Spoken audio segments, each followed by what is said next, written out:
kids, it's me again, Buck Denver, man of news. It's important to know your way through the Bible. We've already learned a lot about what's in the Bible, so let's do some review. So, what is a Bible?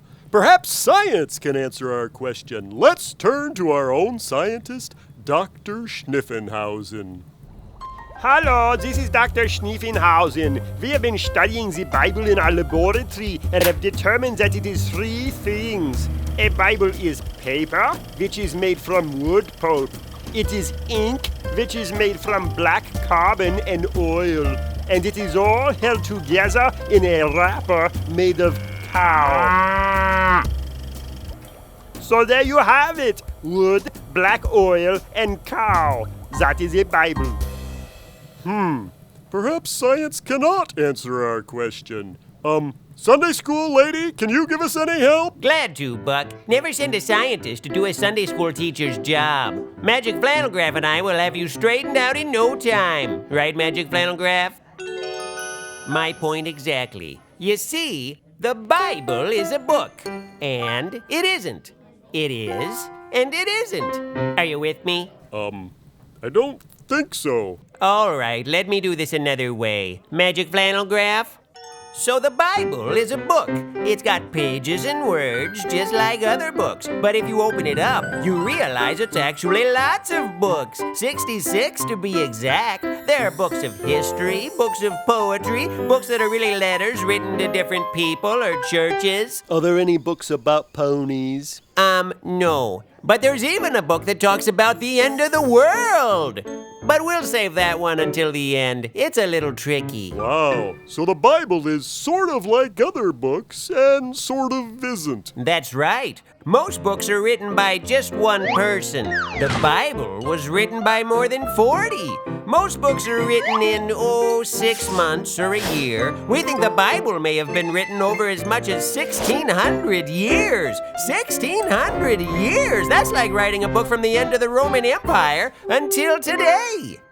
Done. That's incredible!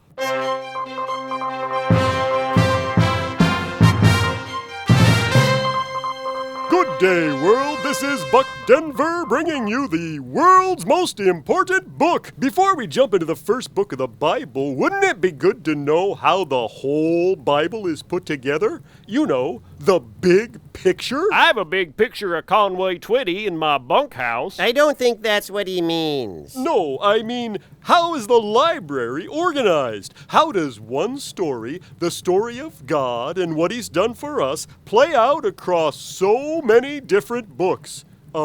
Sunday school lady? You've come to the right place, Buck. I've been explaining the Bible since the Old Testament was new. Not exactly, but you get my point. I was kidding. I'm not that old. I'm not that old. Let's jump right in. The books of the Bible are divided into two sections, the Old Testament and the New Testament. The Old Testament has 39 books in Protestant Bibles, 46 books in Catholic Bibles, and 50 books in Orthodox Bibles. My Bible has 71 books in it because I stuck 5 comic books in the back.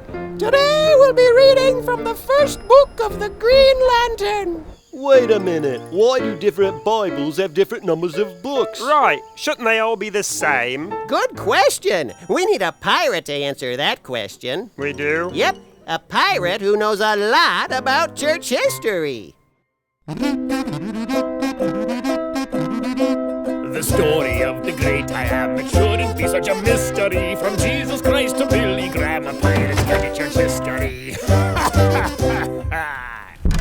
I'm Captain Pete, and this is a Pirate's Guide to Church History. You know about Jesus way back in the beginning, and you know about Billy Graham here in modern times, but what happened in the middle? Right? In the middle. In the middle. Me and my pirate parrot Reginald. That's me. That's me. Yeah, I know. We're here to tell you stories from the middle. So here we go.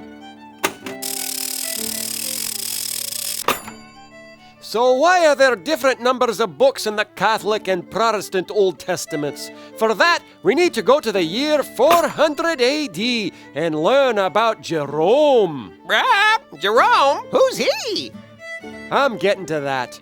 In 400 AD, a very bright fellow named Jerome attempted to translate the Old Testament from Hebrew to Latin, which was the official language of the church in that day.